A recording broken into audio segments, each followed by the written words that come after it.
Hello and welcome to this week's edition of Politics Today, and in this programme today we'll be discussing President Macron's vision for an EU army, particularly as we see that Europe has become destabilised by Russia's invasion of the Ukraine, and asking, will this lead to a disintegration of Europe? So to join me in this programme today, I'm joined by Hugh Kitson, Christian filmmaker and documentary producer, together with Pastor Jeff Quazzo from Behold Israel Ministries and Calvary Chapel. So welcome to the programme. I'll start off with you, Hugh, because you've been in Australia for almost about 3 months. So, of course, you've seen the Russian invasion of the Ukraine from an Australian perspective. What is your perspective viewing this invasion from the other side of the world in Australia?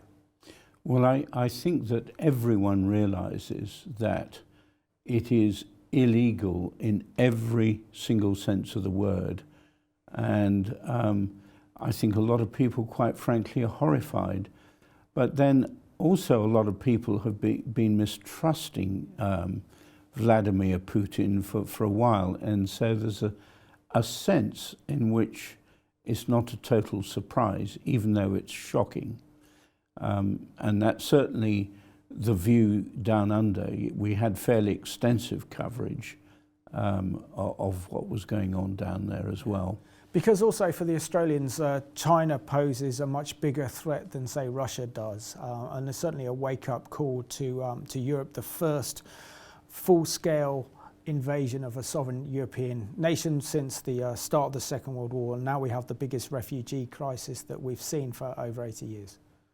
I believe that that is true, and certainly the Australian government is quite worried about China's expansion, especially southwards, and what would happen if they invaded Taiwan. And unfortunately, one of the things that's could be a consequence of what is happening now is that China may be emboldened to do just that. Absolutely. And Jeff, it's good that you can join us on Politics Today. As an American, how do you think Americans are viewing this conflict? Because there's a difference between where you are geographically. So, for example, you're out in Australia, you are a long way away from Russia and the situation in the Ukraine. The United States is a long way from Europe. And of course, this is on Europe's doorstep, so we feel this much closer to home in Britain, but would obviously feel this a lot more if we were living in Poland or in Hungary or one of those states that actually surrounds the Ukraine. Yeah, that is one of the challenges, that has been for America, I think, for many years, in that most of these battles, most of these wars that they've been fighting are all over the world. And so I think as Americans, there can be a measure of a bit of parochial thinking when we don't really recognize the threat. And that's why I think 9/11, for example, was so devastating and so catastrophic to so many Americans, because all of a sudden it came to our own borders and we started to go, wait, what's going on here? Why do people hate us? We didn't know that people hated us. We just thought we were good old Americans and everybody loved us. That's kind of the thinking, I think, sometimes. And so for this situation, I think there is still probably somewhat of a distance that I think Americans maybe aren't as connected as Europeans would be right now. And so it does beg the question, yes, I think we're seeing, they're seeing in America the devastation to the people, and I think that grabs at everyone's heart. Absolutely. But at the same time, I think when it's still that much removed from your own borders, it still doesn't feel as close to home. And Hugh, ever since the US disastrous withdrawal from Afghanistan in the summer of 2021, we see that the French President Macron has been calling for a European army, and now with the Russian invasion of the Ukraine, he's stepping up his urgent call for Europe to unite and establish a European army with 5,000 soldiers. Clearly, there are logistical problems with that. There are cultural problems with that. And also the problem is that this could be the next stepping stone to a European superstate if the EU has its own army. Actually, Macron has been calling for a European army for quite a number of years now.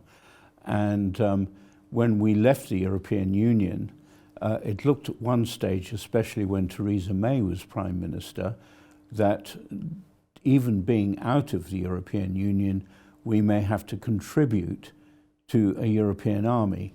Well, I have to say I think a European army is a bit of a joke in one sense, because without Britain there would be a huge hole in it.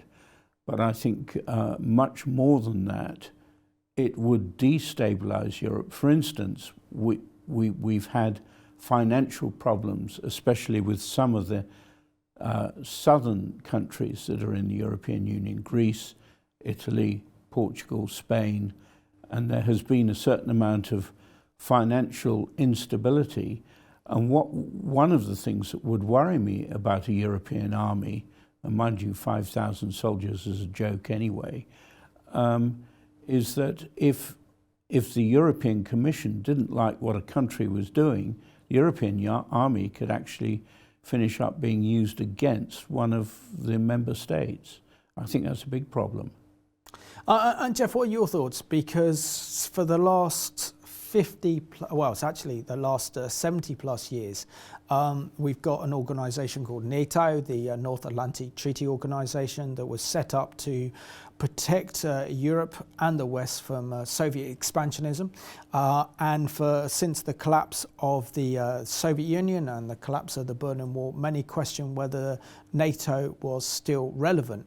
But if Macron has his way and we see the establishment of a European army, won't that undermine NATO's operations and ability to push back an aggressive Russia?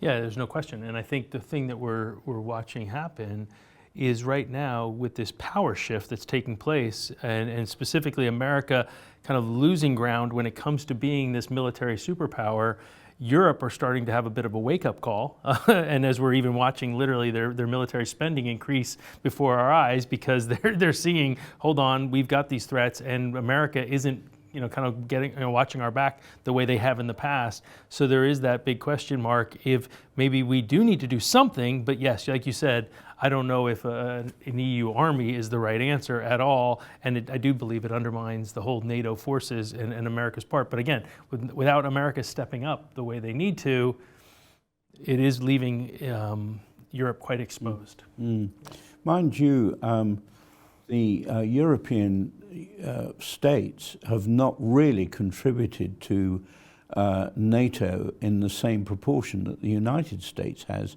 And President Trump called them out on that, and I mean he not quite threatened to pull NATO apart, but he actually did put heavy pressure on the European nations to stump up their contributions. And Germany's done that now. I Yes. mean, before this conflict started, Hugh, we saw that the French Chancellor was saying, we'll give the Ukrainians 5,000 helmets to push back 150,000 Russian troops that are poised on Ukraine's border. And now they've probably spent the biggest expenditure in decades on defence now in terms of GDP to boost Germany's defence, particularly in light of the Russian invasion of the Ukraine, which is a big wake-up call for Europe to take security seriously. But I don't know whether the EU is the answer. What are your thoughts on Poland's Deputy Prime Minister Glinski, who's criticised Europe's handling of the Russian invasion in the Ukraine, but also thinks that if Macron goes ahead with his plan to create a European army, not only will that destabilise Europe, but he also questions the will of European nations to actually go to war and have the ability to fight an aggressor like Russia. I think that he's actually right in saying that. I mean, I have to wonder with the current American administration. You see, part of the NATO treaty is that if one nation is attacked, one NATO member is attacked, that all of them would come to their defense. I actually wonder if, say, Poland was attacked as a NATO member, whether in fact that would really happen. And I think that his observation that the Western nations, and especially the European nations, have lost the will to defend themselves is probably true. Yeah, and this probably leads on to a much bigger question that Hugh's posed, Jeff, and is that, are we seeing the kind of suicide of the West? The West no longer has an identity, the West no longer knows who they are. There isn't that anchorage they had in 80 years ago with the Second World War and the First World War. It was our Judeo-Christian heritage that gave our nation its values to fight against Nazi tyranny and fascism. And today we don't really have any values apart from liberalism and consumerism in order to confront the new growing dangers in the world. So do you think that the West has lost its appetite and its will to actually survive and to be a major power on the world stage? You know, I think the U.S. has taken the rap for being the world's policeman for a lot of years, and I think sometimes in Europe they would find fault with that. Oh, what are you doing getting involved in this, getting involved with that? But I think now what we're finding is, as America steps back from that role, I think it's making, it's got a bit of a wake-up call to show, oh, wait, actually you were serving a purpose in the things you were doing, because now we're seeing how the threat was right at the door as soon as that pressure was released. And here we find already an invasion into the Ukraine. And just following up on Hugh's discussion as well regarding Article 5 and just the reality of this situation with America, yeah, the concern is there is no longer the will to step in if one of these nations was attacked. And specifically, again, this comes back to kind of what I was saying when it comes to how removed Americans can feel to some of these issues. I worked, as you know, with a gentleman named Joel Rosenberg and the Joshua Fund, and one of the books that Joel wrote a few years ago was kind of a what-if scenario and the Kremlin conspiracy of what if Vladimir Putin came against the Baltic states. And now the NATO is the Article 5 is initiated. What happens? What does America really step in to put their soldiers on the ground in a country that most Americans are like, why are we there now? Is this another Vietnam? Like, there's so many question marks for Americans. It is, you kind of sense that there is this feeling of, I don't know if we want to get involved with all that. Do you know, I think Putin has read that, and that's why he's done what he's done. Oh dear, that's not good. Precisely. But there's much more to it too. Over many, many decades, we've seen the rise of neo-Marxism right across the West, really, and we've seen that everything is leaning these days towards the left of politics, and we've now got this identity politics coming in. The Black Lives Matter movement, and Black lives do matter, I'm not questioning that, but it's the movement behind it. Its main purpose is to undermine Western society, and they're being very successful. So you take all of these things together, and also the fact that we have, as you've said, we've abandoned our Judeo-Christian heritage. You put all those things together and we're facing disaster. We're looking, only God's intervention, I believe, can, and a real wake-up call. If we could be like the prodigal son and realize the mess that we've created for ourselves, then I believe there could be hope, because I believe that God would then intervene. Absolutely. And Jeff, we've seen, for example, and particularly this discussion today, that President Macron of France is going into a kind of re-election to become president, with Angela Merkel no longer on the scene. He is seen as Europe's pioneer to push Europe towards a European superstate.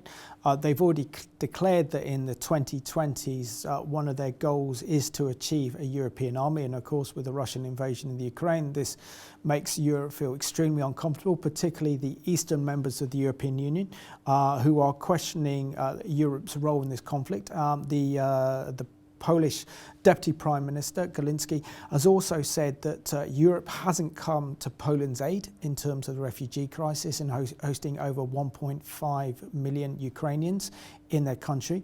And there's been a lack of coordination on Europe's response. And so he's really saying, how can Europe form an EU army when Europe's in complete disarray anyway? What's your thoughts on what he's saying?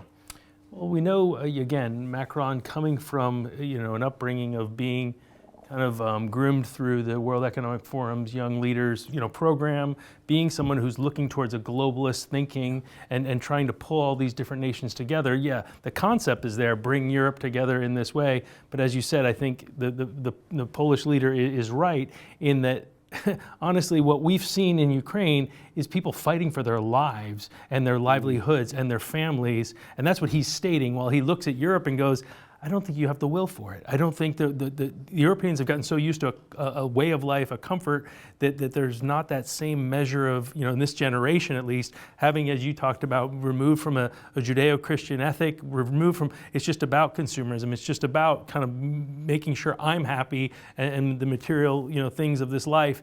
And so there really doesn't seem to be that same level of like ethics and morality that's kind of mooring them to a purpose to fight for. And so, yeah, you can see that it's a questionable, presentation. And I think the Polish leader has a lot of valid points. Yeah, and Hugh, it's interesting. In the interview in the Telegraph, he also makes an extremely interesting point. He actually makes that Britain is now more effective now because of Brexit and coming out of the European Union than it was before, and he trusts British and American US military coordination rather than relying on European.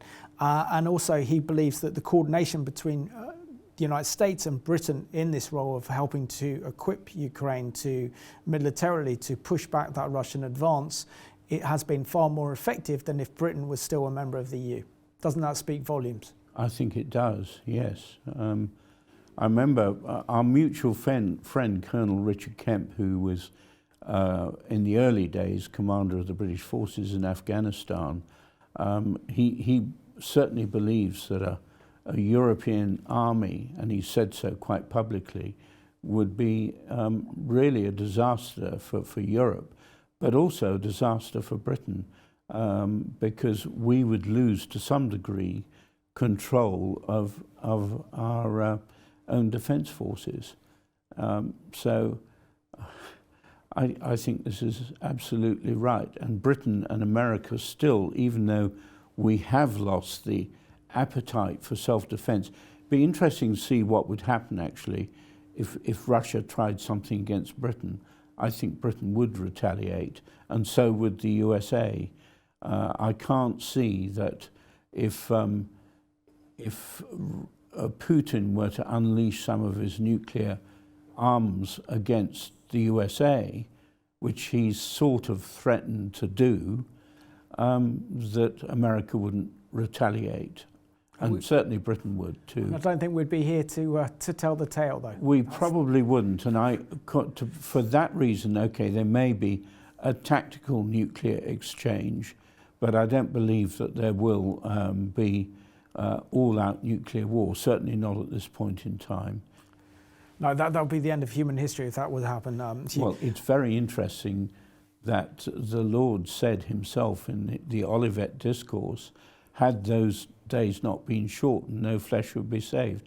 Well, it's only in the last 80 years or so, since the end of World War II, that actually mankind has been capable of destroying the planet. Absolutely, and I think it's only by the grace of God that we haven't had any kind of nuclear confrontations, despite what we saw in the Cuban Missile Crisis of '62, the Yom Kippur War of 1973, and other skirmishes between the US and the Soviet Union. By the grace of God, we haven't seen kind of a nuclear attack in our lifetime, but that doesn't mean that this situation in Ukraine can't get out of control, and that Putin decides to fire a couple of nuclear missiles off, which would completely change our entire scenario. I think this is also why America is so hesitant under Biden to get involved in fear of a kind of nuclear retaliation.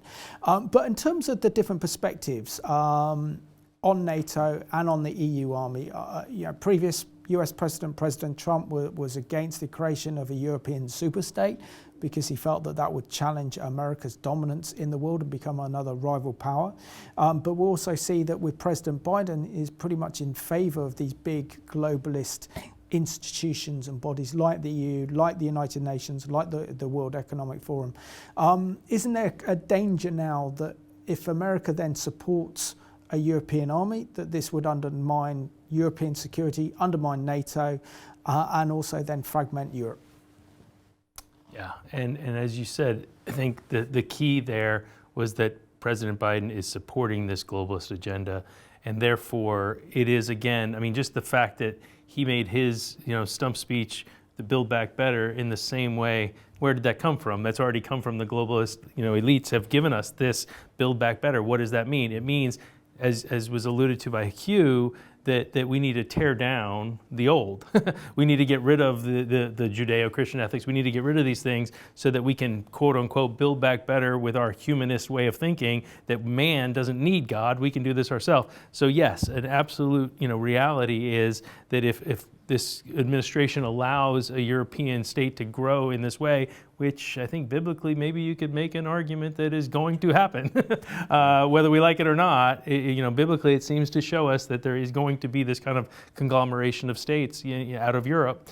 It does undermine, again, that sense of the original foundations that we were established on. Yeah. And Hugh, it's interesting to point when we look at the prospect of a European army being formed as part of a European superstate, it can only work in terms of an integrated European political and economic system that Europe's been slowly building since '52 with the Treaty of Rome. Do you actually then think that the only way we could see a foreseeable future see a European army under a European superstate would be under a dictatorship, because of the disagreements within Europe, the different countries, the different cultures? The only thing that would drive Europe together is probably fear, and that's probably the only thing that's really united Europe in this conflict, when they see that the Russians have invaded the Ukraine, they've fired their rockets and missiles onto Ukraine's border with Poland, coming closer and closer to the European Union, is a kind of big wake-up call. But we know that if it's not based on values and principles, then what we're seeing then is on the alternative, which is authoritarianism.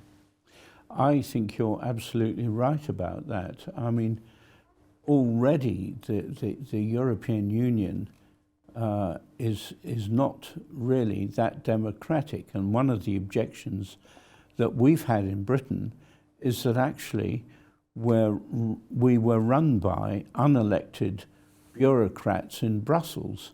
So you've almost got something in reality that's not far from the Russian Federation system, and you haven't got a character like Putin in charge. Certainly not at this stage anyway, and one might ask the question, well, has Macron got ambitions there? I mean, I think Tony Blair was hoping to be leading the European Commission at one stage. He was, yeah. And it is just so fragmented that the only way it could work would be under a dictatorship. I mean, Putin has absolute control over the Russian armed forces. Unless you get a high degree of desertion within the Russian army, which is not impossible, he's got total control over it. Now, here in Britain with the British Army, we've got the head of state, Her Majesty the Queen, who's in charge of the armed forces. Yes, they're answerable to Parliament and the government, but it is under the control of an authority. And I think Europe is too fragmented to be able to do that. Absolutely. And Jeff, we're coming to the end of the programme now. So how should we as Christians respond to what essentially could be seeing the prophetic really showing of Scripture, really? What I mean by that is that, that many Bible students believe that the last final empire will be a United States of Europe. And we're seeing that maybe this crisis in Ukraine is causing Europe to have a rethink and to build its own army. And again, seeing this could be a fulfillment of biblical prophecy in our day. Yeah, I mean, as Daniel, the book of Daniel talks about, there would be this final empire that's going to rise, as it's described, we saw the Babylonians, we saw the Greeks, saw all these different through the years, and ultimately there was still the Roman Empire was never conquered, right? The Roman Empire was Humpty Dumpty. It collapsed and was not put back together again. But the fact is, we know that there's the 10 toes that are talked about, iron mixed with clay. So even as you said, there's kind of this strength and yet weakness at the same time, and that's what I think we see in Europe. We see a strength where if you bring these nations together, there is a strength, but there is still some measure of confusion or even dissent within the ranks. And so it is very possible that this is what we're talking about when we think about Europe coming together, and maybe that was demonstrated for us even thousands of years ago in the Bible. And Hugh, we've got 2 minutes left of the programme, but when we see President Macron calling for an EU army and he's spearheading this to encourage other EU leaders to adopt this, aren't we really seeing that this is coming out of a kind of necessity? That with the decline of the United States as a world superpower on the stage, the emergence of China as a major danger and a power, the same as Russia, the Islamic Republic of Iran, India, that the only way that Europe can compete in the world is to actually unite. Certainly, I can understand Macron thinking that way, but will it be a democratic unity? That's the thing. I mean, we've seen these dictators. When Putin first came to power in the year 2000, he seemed to be accepted. He seemed to be reasonable, but actually, if you look into his past, it's not quite like that. So, where does Macron see himself? This is the worrying thing, perhaps. Yeah, very good question. So, within 30 seconds. As Christians, how should we look and pray as we see Macron's plans to formalise a European army at the expense of NATO? Again, the key for us is that our eyes, because we're not looking for the Antichrist, we're not looking for these things, we're looking for Jesus Christ. We're looking for a relationship with God, and that's where we want to be continuing to pray for people to come to a saving faith in Christ. Jeff and also Hugh, thank you so much for being my guest on this week's Politics Today, and I want to thank you for watching this programme today. It is troubling that we see President Macron calling for a European army that would destabilise Europe. It would undermine NATO and European security, but this could happen. So we thank you for watching this week's Politics Today.